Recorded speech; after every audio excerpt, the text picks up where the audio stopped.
finally starting to sink in that our time at Franklin High School is over. Even though I knew that my entire senior year would be a series of last experiences, it never really hit me that something was going to end. After the last football game, I still felt like everyone would be on the practice field again next August in the heat for 2 days.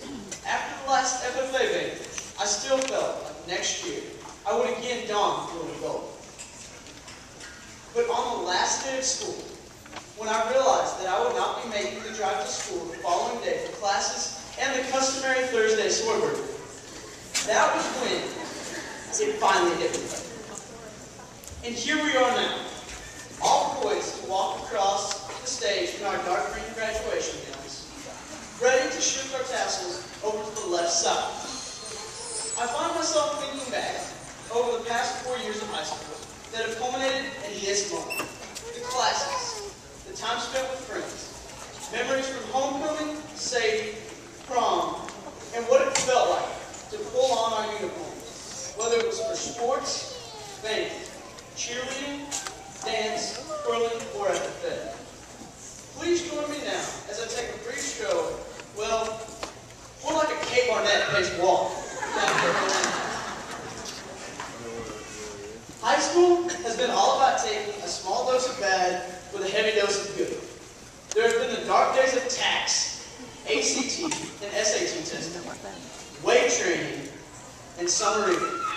But the good times have far outweighed the bad, such as the relief one feels after passing the exit level tax, and watching the three-peat of district championships unfold under the Friday night lights.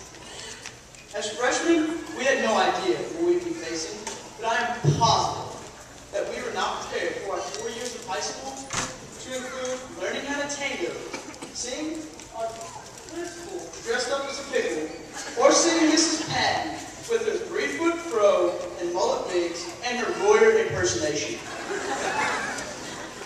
None of us could imagine how big a deal the annual student council Easter egg hunt was, or we would be making dirt babies out of a pantyhose and a Coke bottle and being tasked to keep it alive forever. All of us can still sing our algebra song project for Mrs. Crow's class off the tops of our heads, and who could forget Coach Royer's infamous sports banquet speech? We all also learned the only proper way to greet coachers was with a resounding Chabunga.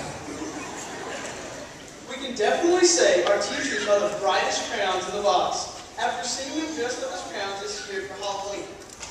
Last Halloween was another mind-shattering day because it marked the day we finally saw Mrs. Schultz in a dress.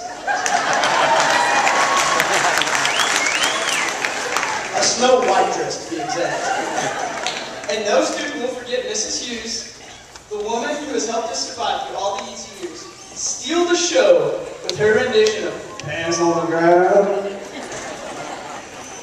I can confidently say that no football player will ever forget Coach Mike's epically contradictory words of wisdom during his Thursday speech for the team game last year. He said, "Well, boy, we're already in the playoffs. This game technically isn't important, but it is. But it ain't. But it should."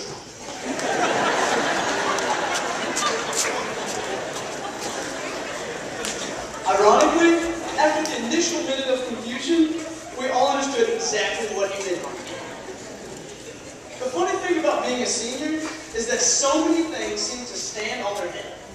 A 2-hour block with Mrs. Schultz for calculus, something that would have terrified us as freshmen, was actually the favorite class of most of those who graded. The entire institution of tax, something we had inherently loathed for the last 11 years, became our best friend overnight, as awful days of testing suddenly became day trips to Bluebell and Dr. Pepper. Every senior can also attest to how incredibly difficult it becomes to deal with deadlines as senioritis slowly creeps in and completely takes over your entire body. My current diagnosis is that I'm at DEFCON 5 of senioritis, which is as bad as it gets. So it's a miracle that that I even finished this speech. Something changes within us that makes us truly want to take part in the useless and time-honored art of procrastination and aimlessly roaming the halls just to soak in ye old Franklin High School in all its glory. And we would become extremely irritated if our Friday pizza was not accompanied by the customary food. As a senior, activities that would seem foolish at any other time in life suddenly seem hilarious. I can promise you that every single one of these seniors had more fun during the recent snowfall than the majority of the younger kids in this room. Also, as a senior, time seems to become an oddity. I remember when my mom asked me how I could function after staying out extremely late with my friends, as I'm sure everybody has done during the year. I would tell her, Mom, I'm a senior. Time has no effect on me.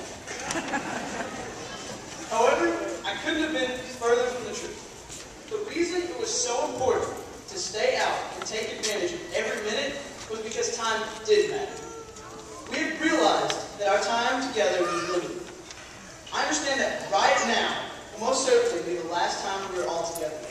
We will no longer be called P-Man, Mongo, Tater Tot, Man-Child, Law Dog, Gina, Thumper, Lily, Condog, Booner, Helper.